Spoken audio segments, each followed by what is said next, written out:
from the 4th level of hell and sent us down to the 7th level of hell. Why? Because then you got Kwanzaa pulling out her titties. The whore pulled out her titties. And these whore bags over here started feeling and fondling on her tits. What? I don't have it to do with you. Girl, you can go over there, rant and rave. Girl, you can shake all your rainbow bright hair all you want, dear one. I'm not doing this. I'm not doing this with you, dear one. I'm not doing this with you, dear one. I don't have nothing to do with you, and I'm done. Baby, you can scream my name from the rooftops from now till Jesus come back. I'm done after this. Introduced to Tick's meat. Do you see what I see? Did y'all really let, hello, casting, wardrobe, y'all let him roll up out of wardrobe with these fans on, giving us all of this, thinking we were not going to see it? We have been waiting with bated breath and anticipating all season long for the slightest glimpse, and y'all just put it out there this episode in all of its magnificent glory. Listen, that young man said, baby, you ate on this first date, you giving up the cooch on the first date, okay? Well, you gonna run me my coins. Run me my cooch or run me my coins. Run me my cooch or run me my coins. Run me my cooch or run me my coins. That's our new theme song. That is the new song. Listen, somebody need to put a beat to that. Run me my cooch or run me my coins. Run me my cooch or run me my coins.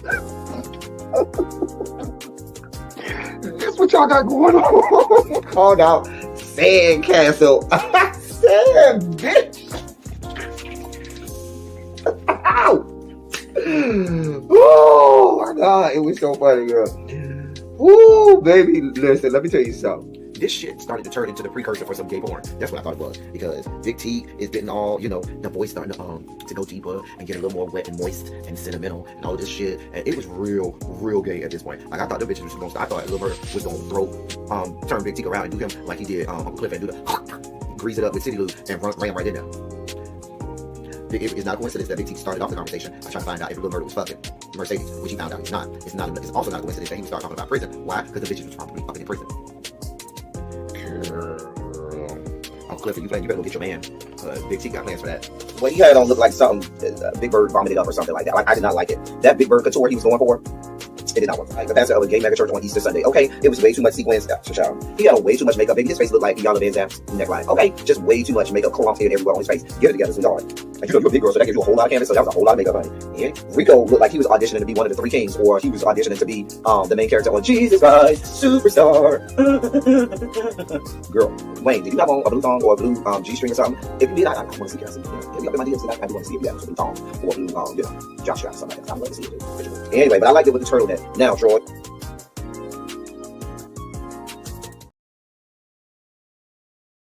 Oh, hey. I am here. I am live. I ain't gonna be live that long. Listen, y'all, trust me. I wasn't really will tell you, I wasn't even planning on coming live today. I said I am not going live today. But let the record reflect. I said, no, I got to give the people, them what they want. The people want some election coverage.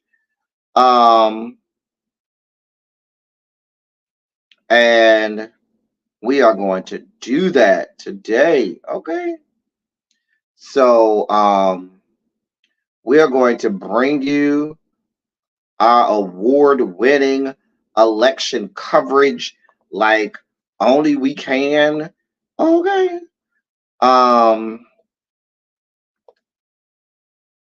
And get up out of here. We're gonna be on here just 30 to 45 minutes. Hey, Button Jessica, I've missed you so. How are you, my love? It's so good to see and hear from you. So good to have you in. I'll be worried about you. How's everything over there in the great state of Texas? My love, how are you this evening? So listen, y'all, because like I said, I got a lot going on, but we're gonna do the best we can.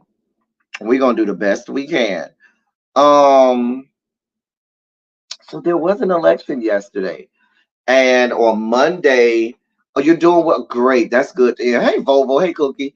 Hey, Tracy C. Hey, Lemon Kush Pepper. Hey, everybody, as y'all come in. I just did this live real fast, and I don't expect for us to have a whole lot of people here. However, we're gonna push through and do the best we can. either way. Okay. So I am well. I am well. I'm doing quite well. So listen, yesterday there was an election that took place. We're going to give you some information about some key races in said election. And we're going to talk about one more issue, and then we're going to get up out of Dodge. Just going to get out of Dodge. Yeah, we just going to get out of Dodge. So let's talk about some of these elections. So let's go to the gubernatorial races. Okay, let's go to gubernatorial races. So the first one we're going to highlight is the great state of Kentucky. We talked about the incumbent Andy Bashir. Hey, Sharice, the Democratic incumbent. He did win his election by about 5 points. It was a 5 point victory. It was 52.5 to 47.5%. So he beat the Republican candidate, Daniel Cameron. That was the black guy who was responsible for not a whole lot being done in terms of there being any ramifications to those officers who murdered Breonna Taylor. Also, so that is a great thing. That's a victory for Kentucky. While their legislature is still um, while their legislature may still be Republican, what we can say is, hey, lovely 31 Blueprint, is that by them having Governor Bashir in the governor's mansion, that can thwart a lot of foolery in that legislature would want to do by him being able to veto some things. So, so I wanted to give you that. And I listen, if you look at my computer screen, I got like 38 tabs open right now. I have so many different resources that I go to on days like today, 538.com, Ballotpedia. The New York Times always has a great election results piece that they do. And so I got all tabs open right now and available at our disposal. So shout out to Kentuckians for going out and voting in droves. They went out there, and overwhelmingly in a lot of these states, the numbers were higher than normal. This wasn't just midterm elections happen on the even years outside of the presidential election even years. But this wasn't even an even year midterm election. This was an off year election, meaning during an odd year where you expect turnout to be abysmal. And certainly that was not the case in many state races. In the great state of Mississippi, in the great state of Mississippi, um, Governor Tate Reeves kept his he maintained as he maintained the governor's mansion. He is still governor. He beat uh the Democratic nominee who was David Press is it David Brandon Presley, excuse me. Brandon Presley. Now here's the deal. In Hinds County, the largest county in the great state of Mississippi, this is the county that houses the this is the county where the capital of Mississippi is, which is Jackson, Mississippi. What we found is that magically, magically, they ran out of ballots. hmm So in the great state of Mississippi, They managed to in Hinds County, the bluest of bluest counties in Jackson, the largest county, where they say sometimes upwards of at least 10% of all votes cast in the any election comes out of that county, and it's overwhelmingly, we're talking about in the upper 70, 80 percentile, leans Democrat. They managed to run out of ballots in multiple precincts, several precincts. So much so they ran out of ballots. The election workers say, "Hey, don't worry, stay in line. We have to go get ballots. We have to go pick up new ballot or get new ballots delivered." Mind you, people had to wait in some cases hours for election officials to come in open and bring new ballots.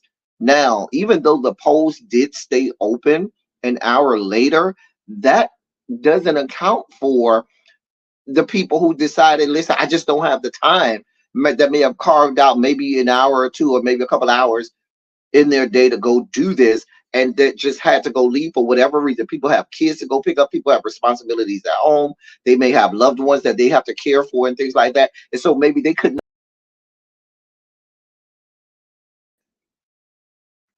So what ends up happening is they haven't even accounted for the fact that there are many people that probably left and did not come back. So they're raising holy hell there. Brandon Presley did go ahead and concede that election. Um, he did go ahead and concede that election to um, Governor Tate Reeves. But yeah, that was a real issue in the great state. Oh, let me go back to the great state of Kentucky. I am sad to say that in Kentucky, we were looking at the attorney general's race in the state of Kentucky, and in the great state of Kentucky, there was a black woman who was running for attorney general in the state of Kentucky. She is a veteran. She is a colonel of the Air Force. She did not retain that seat, and that was oh God, what's her name? It's gonna come to me. Give me a second. Um, but she lost to the Republican. Pam Stevenson is her name. Pam Stevenson. She lost to Russell Coleman in the attorney general's race by about 15 points. So we still have some work to do over in the great state of Kentucky on that front. In the state of Pennsylvania, we know we had one of the Supreme Court positions was up for election. The Democrat McCaffrey won by 7 points, so they secured that in the great state of Pennsylvania. Staying in the great state of Pennsylvania, we had history that was made in the Democrat Sherelle Parker, who was elected as the 100th mayor of Pennsylvania, but she's the first ever black woman to hold office, and the first woman, period, to hold the office of mayor of the great city of brotherly love, Pennsylvania. So shout out to her. I saw a lot of my friends that are Deltas shouting her out. She's a Delta, a member of the Philadelphia alumni chapter, but they were shouting her out. But shout out to Sherelle Parker, a beautiful black woman who is now the 100th mayor of Pennsylvania, first ever female mayor and first black female mayor of the great city of Philadelphia. Shout out to those who went out and voted for her. In the great state of, hey SJ, in the great state of Commonwealth, I should say, of Virginia. In Virginia, they the state Senate remained Democrat, and they by a margin of 21 Democrats to 19 Republicans, but they were able to flip the House of Delegates from Republican to Democrat which was, that was a referendum on Governor Glenn Youngkin and some of his policies. He was touting that he was going to pass a 15-week abortion bill and a ban on abortion at 15 weeks and many other things, even with CRT and many other things. He was even saying that he wanted to. Um, there were people saying that, had he been successful last night, he may put a bid in for the White House. All of that is scrapped. And now they're wondering if he'll even win re-election. Um, I think he's up for re-election in 2026. So they're wondering if he will even win re-election in 2026. So we'll see. Let's move over to the great state of Ohio, where in the great state of Ohio, they secured the right to abortion, and that won overwhelmingly in Ohio by 13 points. That issue won by 13 points, 56 to 43, to keep abortions legal in Ohio. Also, there was a referendum to legalize recreational marijuana for people 21 years old and older, and that won by 14 votes, 43 to 57. So Ohioans overwhelmingly came out and let their voice be heard and said, no, we're not going to do that. We're not going to have y'all come over here and dictate to us what we are and are not going to do. So that is good to see. Um,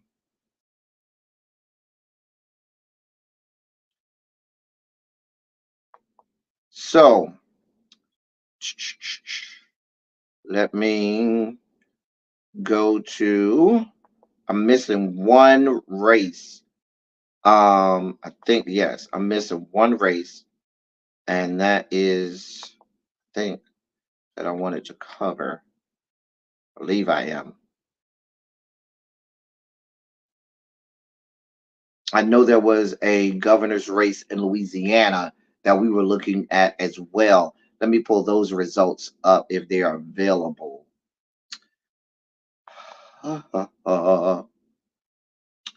Let's see.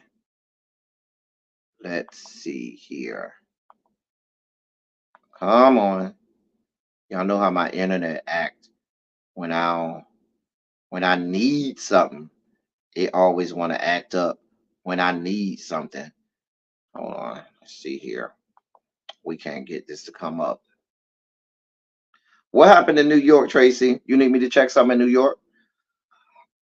Mm, I'm so hungry, y'all. Listen, I am so hungry. I haven't eaten all day. I've been stressed out all day. I haven't eaten all day. Listen, NK Universe. People are screaming foul. Oh, I'm going to get there. I'm going to get there, Tracy. That's already on the in the dossier for today. But people are screaming foul up there in Mississippi. Mississippi did what Mississippi does. Um, so yeah. Oh, Louisiana's election was last month. I'm sorry. And that went to Jeff Landry. I'm sorry. That was last month. Louisiana election was I'm sorry. No. Yes. He won outright. Yes. Louisiana, Jeff Landry won last month and the election last month. So yeah, nothing to see here. That already happened. So the Republican won there. Let me make sure I'm reading this right. You want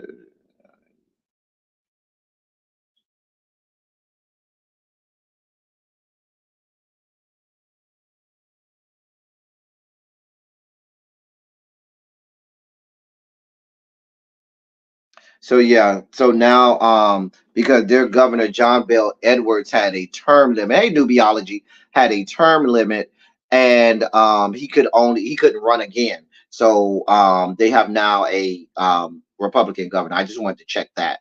So there's that. So Ohio, y'all will be able to smoke y'all weed recreationally. Y'all will be able to have abortions. And so that I went. In other individual races that we want to highlight, um, in the great state of New York, Yusef Salam, one of the exonerated Central Park Five, won his election on the New York City Council. He won a New York City Council seat representing Central Harlem.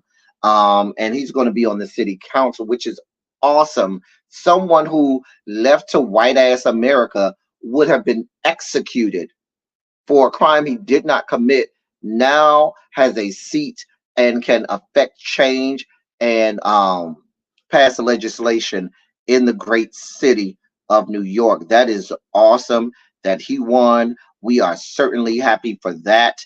In another bit of good news, yesterday, former White House aide Gabe Amo becomes the first Black person to represent Rhode Island's first congressional district.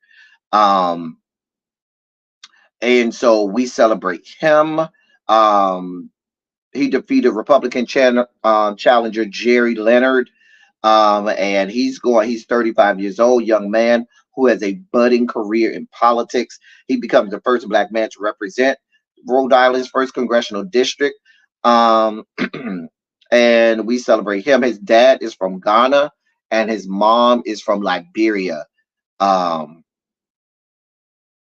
and so he's the child of West African immigrants. He was born here, and he's the child of West African immigrants. He was the deputy director of the White House Office of Intergovernmental Affairs and special assistant to President Joe Biden. So we shout him out. You know, Rhode Island, I think, has what, one or two districts. I think they have three districts in Rhode Island. It's a very small state, but shout out to him for winning that. In other good news, there was some good news out of the great state of Mississippi. In the great state of Mississippi, they elected the first ever out LGBTQ plus state legislature in 2023. Yes, Fabian Nelson, a Black gay man, um, and he did not have any opposition in the general election, but it's now official.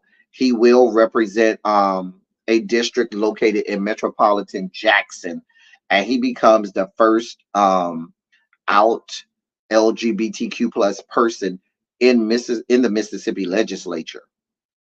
The first.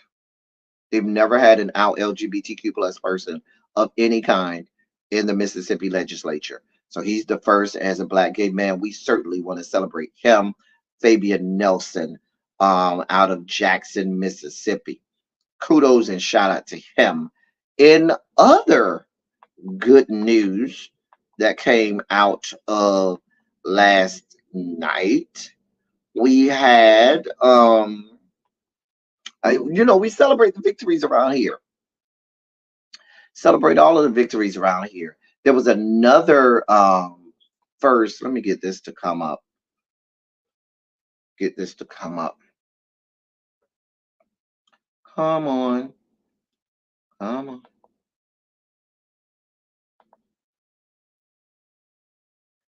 Come on. All right, let's close that. Close that. Close that.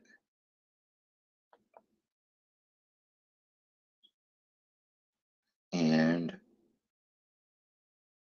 all right. So, and if anybody needs me to check on something for them on a result, put it in the comment section. I mean, put it in the chat. So, because I still have all of these windows open where I can check a whole lot of different. It gives me access to check a lot of different elections, both state and municipality elections. All right. So, in the great state of Virginia, Danica Rome ROEM becomes the first transgender state senator out of the great state of Virginia. So Danica Rome makes history and becomes the first transgender state senator in the great state of Virginia. Um, I believe she was the first transgender member of their legislature period in Virginia, if I'm not mistaken. And if I'm not mistaken, I believe she was. Um, however, she'll be the nation's second out trans state senator in the whole country. So kudos to her. Regina down there over there in Virginia. Shout out to Regina. I'm sure she went over there and voted. And they are celebrating some victories over actually she was the second. No, I'm sorry. She's the first in Virginia, but the second one in the whole country was the first in the country, I should say, was Sarah McBride in Delaware. So, but shout out to Danica Rome. So we got a lot of victories, especially for our black people. We got Sherelle Parker in the city of Philadelphia. We got Gabe Amo in Rhode Island. We have Yusuf Salam in New York City. We have Fabian Nelson in Jackson, Mississippi. He becomes the first LGBTQ plus member of the Mississippi legislature. So we absolutely have some victories, and we have to celebrate the victories. Now, let me say this. I'm going to say this with my full throat, okay? With the fullness of my throat. Let's not think that because of the Democratic victories yesterday, that automatically means good for Joe Biden. Let's be clear. These are local and state races where there were some people who were running that wanted nothing to do with Joe Biden. They didn't want Joe Biden coming to stomp for them. They didn't want Kamala Harris to come and campaign for them. They didn't want any parts of them. And they certainly made it a point to separate themselves from the administration, which is a problem. So, with that being said, it's time, ladies and gentlemen, non-binary gender conforming members of our audience, it is now time for your Sugar Spike segment.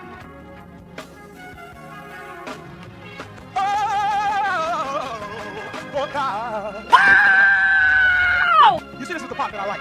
Major Sugar Spike. So loved the world, I want to fight. That he gave his only begotten son. Major Sugar Spike. And shall ever believe. Major Sugar Spike. They shall not perish, but have everlasting life. Taste the biscuit. Jesus! I wish somebody help me. Jesus. So listen. Hey, Diamond Pearl Jim. I'm not paying you no mind, Tracy. I ain't paying you no mind.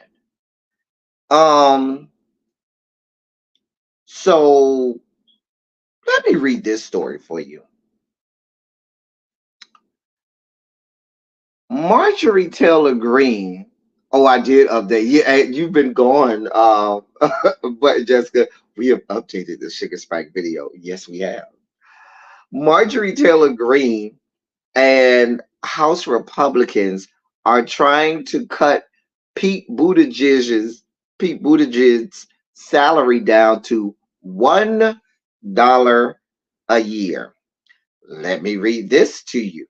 U.S. Representative Marjorie Taylor Greene and her fellow Republicans in the U.S. House want to reduce Secretary of Transportation Pete Buttigieg's salary to $1 a year, and Greene is using homophobia to promote the move, saying he's receiving awards for, quote, the way people have sex, end quote. Oh, yes. She said he's receiving awards, quote, for the way people have sex, end quote. Marjorie Taylor Greene, an often outrageous right winger from Georgia and a frequent critic of Buttigieg, proposed an amendment to a spending bill that would cut Buttigieg's salary to that level, and it passed on a voice vote Tuesday, Political reports. The overall bill still awaits a House vote, and it has no chance of passing in the Democratic majority Senate. Plus, President Joe Biden would never sign such a bill into law. But Marjorie Taylor Greene and her allies are simply out to make a point. Quote, and this is what she said on X, formerly known as Twitter.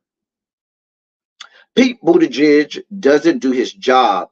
It's all about fake photo ops and taxpayer funded private jet trips to accept LGBTQ plus awards for him. I'm happy my amendment passed, but he doesn't deserve a single penny. And the end of quote. That's the tweet. In a speech on the House floor, she went further. She said on the House floor, quote, this is the fuck shit we got going on the floor of the United States House of Representatives. Quote, Pete Buttigieg has reportedly taken at least 18 taxpayer-funded flights on private jets managed by the FAA. One of these flights were taken to receive an award for the Canadian Gay Rights Organization for advancing LGBTQ plus rights. American taxpayers don't want to pay for Pete Buttigieg to get awards for the way people have sex.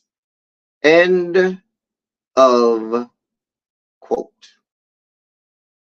This is the same woman that brought porn on big placards to her committee meetings on the floor of the House of Representatives. I don't even need to read no more, because the fact that not only did she present this resolution, but they gave a voice affirmative on this, meaning several other members of committee said, yeah, we're here for this.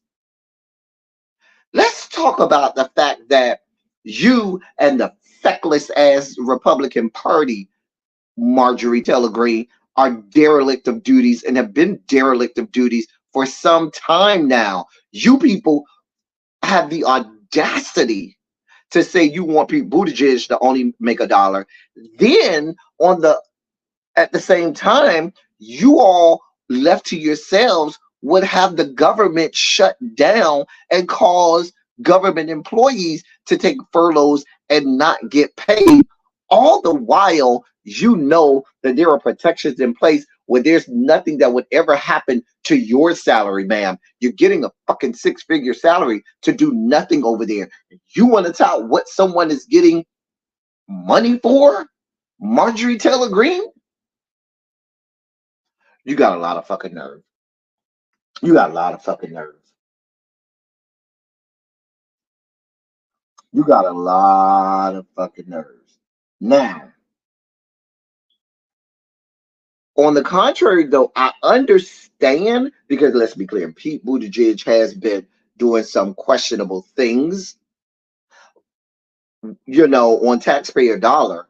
But until you rat bastards stop taking money and stop taking your salaries down there to Congress when the country shuts down, I don't want to hear y'all talking about nobody taking $1 for their salary.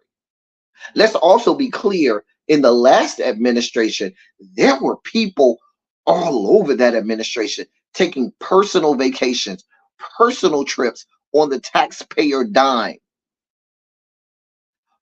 during the whole of the 4 years that Cheeto man, Sunkissed man was in office. And I didn't hear any of y'all talking about any of their salaries being dropped.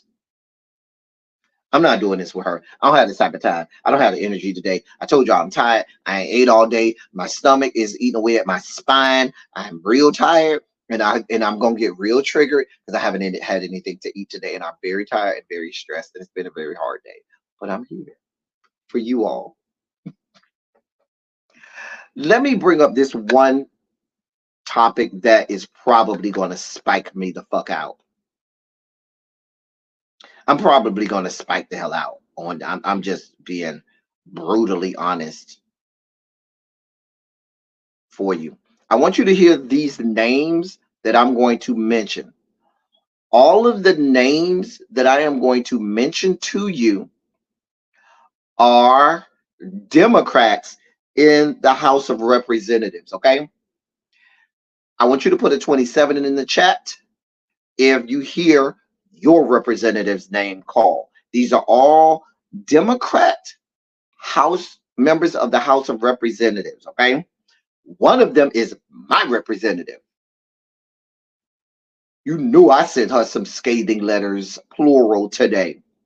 Representative Steve Cohen of Tennessee, Representative Jim Costa of California, Representative Angie Craig of Minnesota, Representative Don Davis of North Carolina, Representative Lois Frankel of Florida, Representative Jared Golden of Maine, Representative Dan Goldman of New York, Representative Josh Gottheimer of New Jersey, Representative Greg Landsman of Ohio, Representative Susie Lee of Nevada, Representative Kathy Manning of North Carolina, Representative Jared Moskowitz of Florida, Representative Wiley Nickel of North Carolina, Representative Chris Pappas of New Hampshire, Representative Marie Glusenkamp Perez of Washington, Representative Pat Ryan of New York, Representative Brad Schneider of Illinois,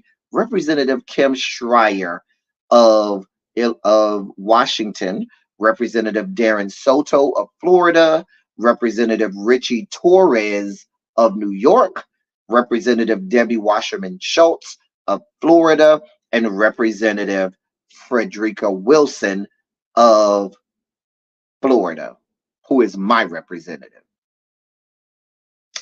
Who are these people? I'm glad you asked. These are the 22 Democrats who voted yesterday to censure Democratic representative of the great state of Michigan, Rashida Tlaib, who is the only member of Congress that is Palestinian and a Palestinian American. We covered on this channel how Rashida Tlaib and other members of the Democratic Party, specifically members of the Squad, wrote a letter condemning Israel's killing of Palestinians and also condemning Hamas and their killing of Jewish people in Israel. And Congress saw that as her giving support for Hamas, which it was not, and decided that they would censure Rashida Tlaib so that they would silence her and not give her a voice. Oh, yes, you heard me. Republican voted, as well as 22 members of the Democratic Party voted to censure her. I want to play for you part of what she said yesterday. I'm going to let you hear it because hold on, I gotta find it again. Hold on, y'all. Let me find it for y'all. I was so sickened yesterday. I was so that. Listen, I've written no less than 5 letters to I've written no less than 5 letters to Congress, to my Congress woman over the last 24 hours, because I have gone in and I told her she will not get my vote again. Further, I am going to make it my business to make sure that I stomp and campaign so she can get primaried out, because what we have going on here is an atrocity of justice. Let me let you hear Congresswoman Rashida Tlaib yesterday on the floor of Congress when these people tried to censure her. Let y'all hear this. Hold on. Right now, the House votes to censure Democratic Representative Rashida Tlaib, the action taken against the Michigan Congresswoman for criticizing Israel. Oh, no. This isn't it. I'm sorry. This isn't it. Hold on 1 second. Let me see if I can get that for you. Give me a second, y'all. I thought that was the video I needed. Hold on 1 sec. See if I can't get that for you. All right. All right, let's see if I think this is it right here. Hold on. Let me let y'all hear this. Rashida Tlaib, the only Oh, this is not it. Thought that was it. Come on, give me what I need.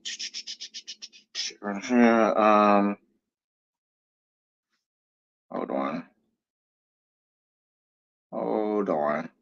Because I need you to hear her words. I need you to hear her voice, because this is what, see, I get up here and I kick and scream, and y'all think I'm just kicking and screaming. I'm telling you what's going on in these yet to be United States of America. Telling you what's going on. Hold on 1 second. Here we go.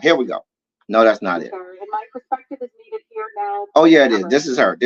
1 second. 1 second. 1 second. Only Palestinian. 1 second. I got you. Found it. Let me let you hear her voice. Here we go. I'm the only Palestinian American serving in Congress, Mr. Chair, and my perspective is needed here now more than ever. I will not be silenced, and I will not let you distort my words.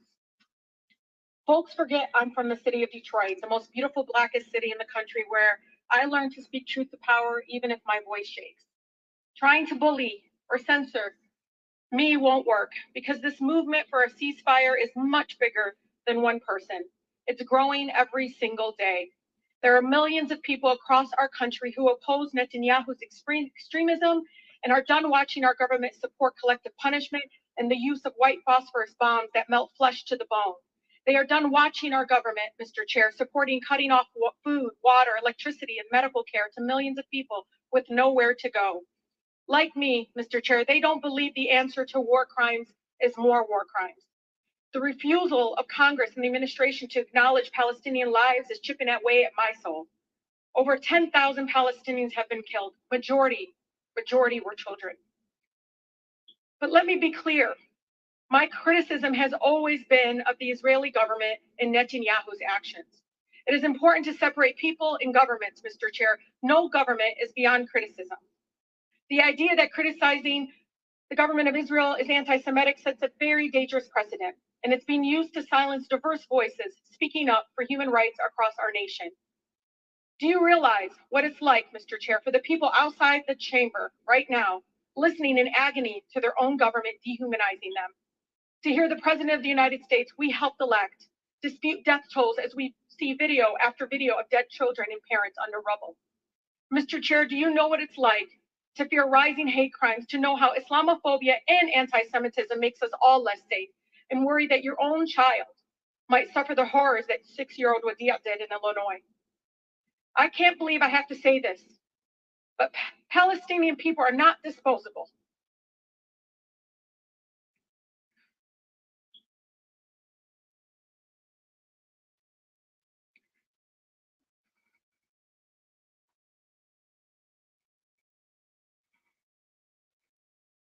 We are human beings, just like anyone else. My Siti, my grandmother, like all Palestinians, just wants to live her life with freedom and human dignity we all deserve. Speaking up to save lives, Mr. Chair, no matter faith, no matter ethnicity, should not be controversial in this chamber. The cries of the Palestinian and Israeli children sound no different to me. Why? What I don't understand is why the cries of Palestinians sound different to you all.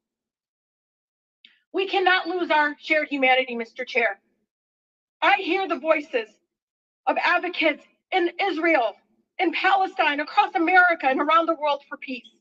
I am inspired by the courageous survivors in Israel who have lost loved ones, yet are calling for a ceasefire and the end to violence.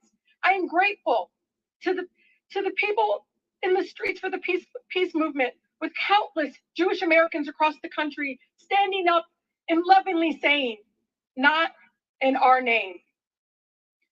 We will continue to call for a ceasefire, Mr. Chair, for the immediate delivery of critical humanitarian aid to Gaza, for the release of all hostages and those arbitrarily detained, and for every American to come home.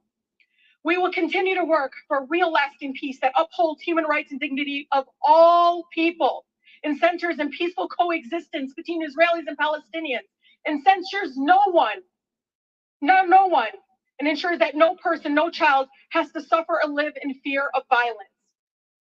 71% of Michigan Democrats support a ceasefire.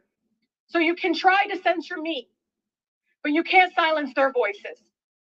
I urge my colleagues to join with the majority of Americans and support a ceasefire now to save as many lives as possible. President Biden must listen to and represent all of us, not just some of us. I urge the president to have the courage to call for a ceasefire and the end of killings. Thank you, and I yield. That was Rashida Tlaib just before Republicans and 22 monitor your words, El Teddy, monitor your words. 22 members of the Democratic Party decided that they would vote to censure Representative Rashida Tlaib simply because she asked for a ceasefire. And in today's day, asking for a ceasefire is, like she said, seen as being anti-Semitic. But let me push further. This is why I said what you saw yesterday does not mean it's going to carry over and transfer to next election cycle.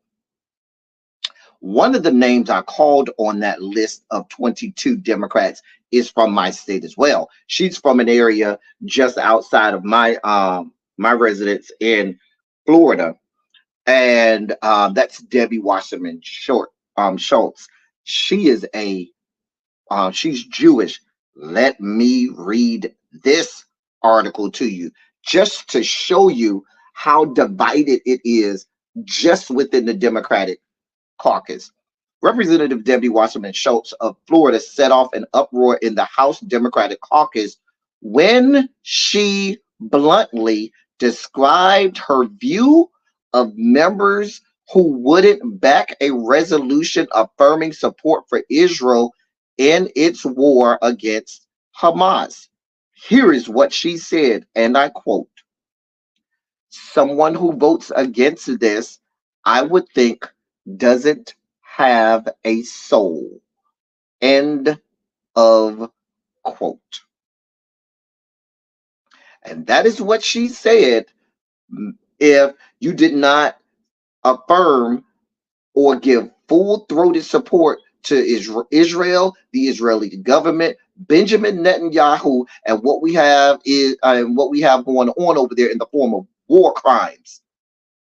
And if you didn't give full-throated support for whatever Benjamin Netanyahu wanted to do over there, she said, and I quote, "Someone who votes against this, I would think, doesn't have a soul."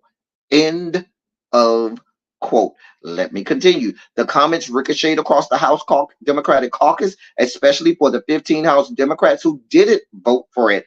All of them members of color, some of them Muslim American. The issue was raised directly to House Minority Leader Hakeem Jeffries, according to multiple lawmakers.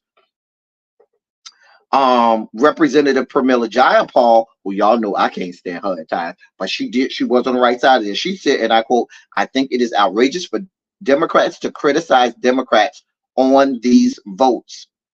And she also abstained from voting on the resolution because it didn't mention the loss of innocent Palestinian lives or the need for humanitarian aid to the Palestinians. And that's what we're talking about. This whole argument is there are innocent people that are dying, children. Like Rashida Tlaib said, the cries of Israeli children sound just like the cries of Palestinian children. And the fact that there's nobody recognizing that baffles my mind. But this is the land of the free and the home of the brave, the land on top of the hill. These people and their anthropomorphic views on everything, this white privilege and white supremacy that is continuing to rear its ugly head in this country baffles my mind. Let me continue.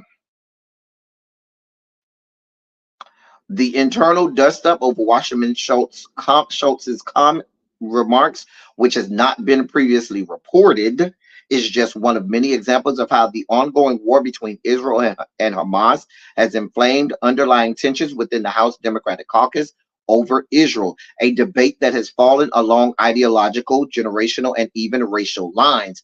Democratic leaders have been eager to keep a lid on the tensions and have intervened directly, including after Representative Andre Carson of Indiana, a Muslim American, called Representative Josh Gottheimer, who was on the list of people who voted to censure Rashida Tlaib.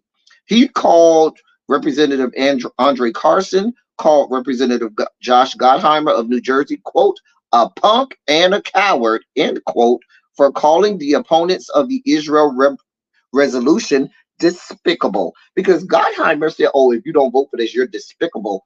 Andre Carson said, bitch, you a punk and you're a coward and a punk.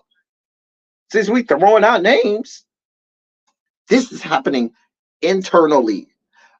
Did I not say this 2 weeks ago that that Biden's administration's role in this Israel-Hamas war will come back to bite them? This is going to have consequences on Biden as well as many Democrats and their stance on Israel and what they're doing over there. I'm telling you right now, I said that a couple weeks ago.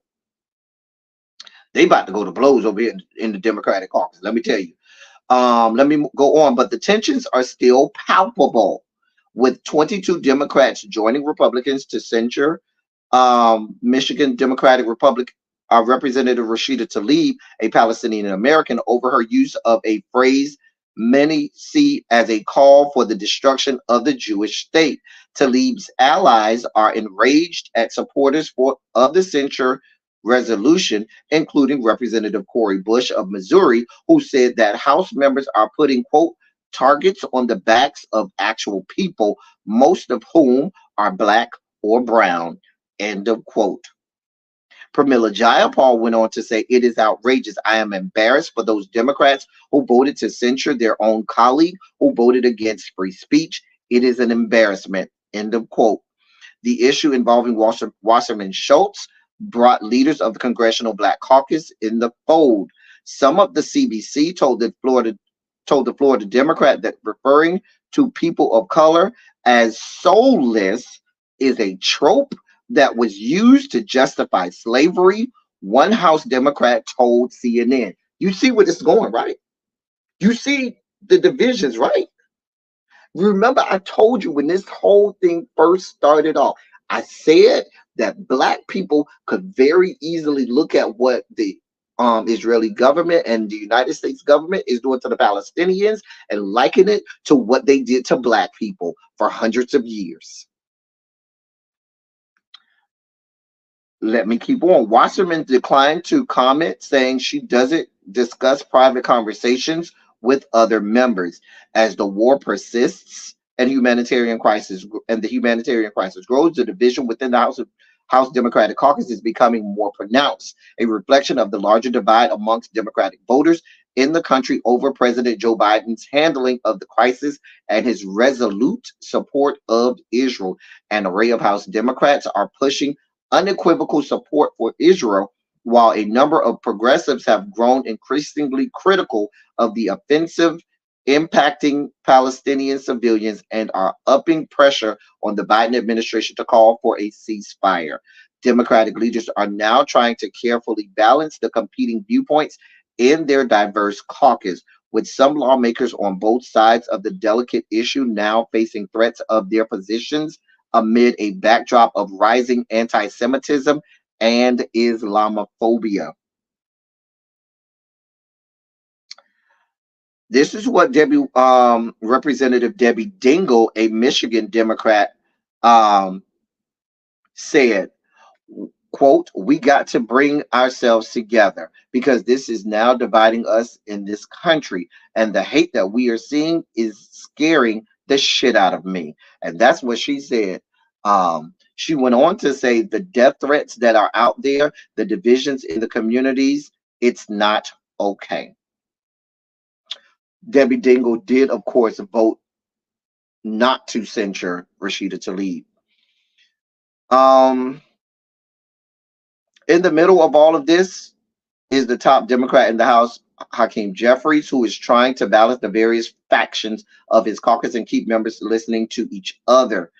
In his statement marking 1 month since the war between Israel and Hamas broke out, Jeffries said, quote, if the end goal following the defeat of Hamas and safe return of all hostages is a just and lasting peace between Israel and the Palestinian people, as I believe it should be, ad hominem attacks against colleagues will never accomplish that objective. Um, and it goes on and on and on. Listen, this is not going to end well for Joe Biden. Joe Biden has lost the Muslim vote. He has lost the votes of Middle Eastern Americans, Palestinian Americans. He's lost that vote. And please do not think that that was not a significant arm of the Democratic voting base. Many Black people look at this and see it for what it is and are not on board with this. Many of the polls and many of the surveys out there right now are saying that the population is backing a ceasefire. But you got Anthony Blinken over there giving full-throated support. You got General Lloyd Austin giving full-throated support. You got President Biden giving full-throated support. They get whatever they want, as much money they want, as much weaponry they want, as much of our arsenal they want. Anything they need, we'll give it to them. Keep killing people, we don't care. And for you to go over there portraying like you're having these meetings so to make sure that things are going, you don't give a shit because you have said nothing to Benjamin Netanyahu about this. I heard something today that made me think really long and hard about this. Let me mention this to you. Imagine if Hamas was inside of Israel. If Hamas was inside Israel, they would be going in there with diamond-like precision to make sure that they did not kill or they minimized any civilian casualties that they could.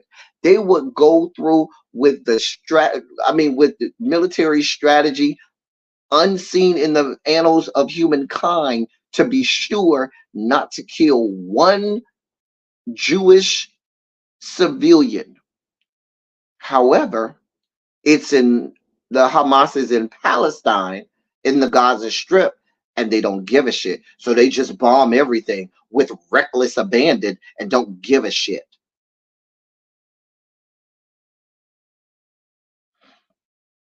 Here's the other part of it.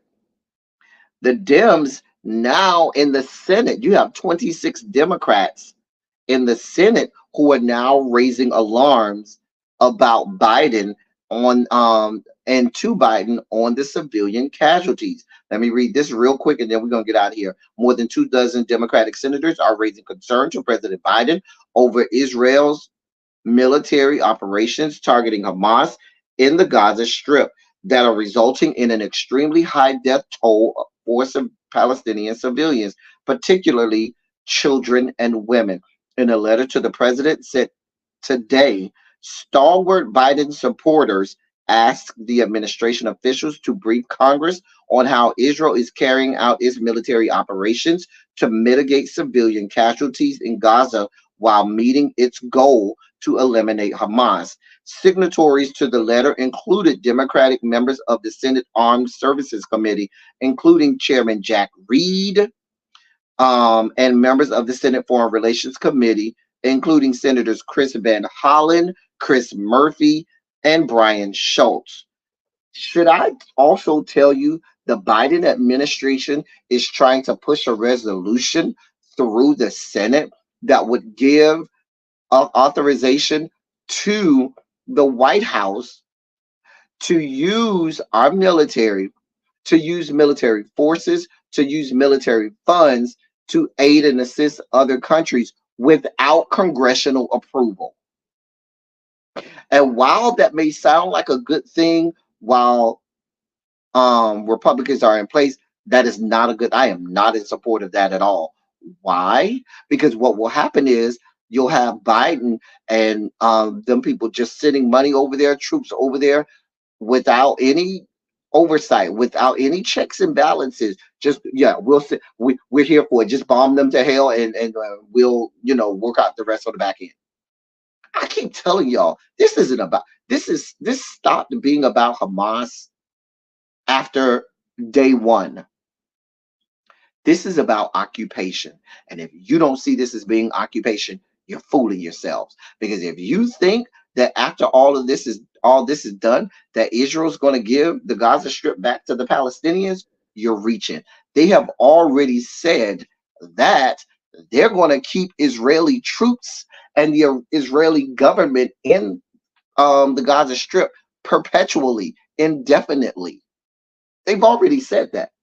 This is about occupation. This is nothing to do with ending Hamas. And let's be clear, is it the whole reason we're over in Ukraine to stop the occupation of Ukraine by Russia? But you got occupation of the Gaza Strip by the Israeli government and Benjamin Netanyahu. Whole ass war crimes being committed. I can stop there. Listen. We've had over 10,000 people killed. Almost 5,000 children have died. Let me say that again. Almost 5,000 children have died already.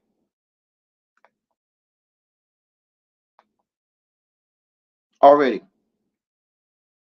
And this is what your president is giving full-throated support to. I'm going to get out of here, people. I'm just here to bring you the news. I wanted to do a politics of it all. I did not want to neglect y'all today. I wanted to give y'all election results and all of that good stuff and celebrate the victories and things like that. And I didn't want to neglect y'all, knowing that I got a busy weekend this weekend. So I am here. I'm hungry, y'all. I haven't eaten all day. I'm so hungry. I think I'm gonna treat myself. Go get me some crab. Y'all know how I do. I treat myself. Go get me some crabs. I'll go get me some. Listen. We cover things over here like nobody else does. We give sound to things that people don't speak on.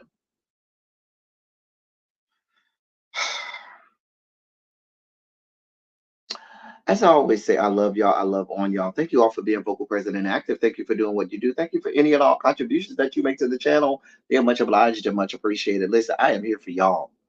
I am here for y'all. I hope y'all enjoy. Put a shondo in the chat if you enjoyed today's live.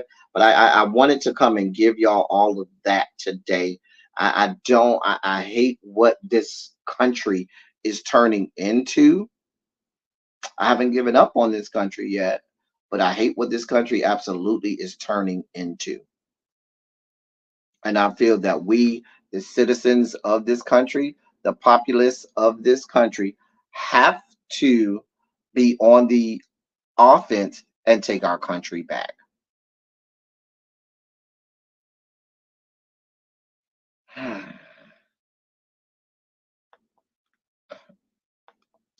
I will be here to make sure that somebody is sounding the alarm, to make sure that somebody is letting the truth be heard. I'm not going to stop. I will not be silent. We will be here. That's all I got for y'all. If you enjoyed this content, please, feel free to, give a donation to the platform so we can keep the lights on. I told y'all we don't want to end up like this with the lights off. So we got to keep the lights on. over here. So please consider supporting the platform. Shout outs to all of my members. Love y'all members. Y'all know we will be in the members only chat. Shout out to all of the hall monitors that hold me down and make sure that all things are running good and well over in the chat. Thank y'all. And thank you to all of the people in the bushes. I never thank the people in the bushes enough. Shout out to the people in the bushes because y'all hold me down as well. Thank y'all so much. That's all I got for y'all. That's all I got. Until next time, that might be tomorrow, it might be day out next week. I don't know. Until next time, that's all I got for y'all. Oh no, tomorrow we have the panel. I think we're on Really Beats channel tomorrow for the Chasing Atlanta panel. So there's that. That's all I got for y'all. Until next time, thank y'all for coming. Y'all drive safely. I'm out.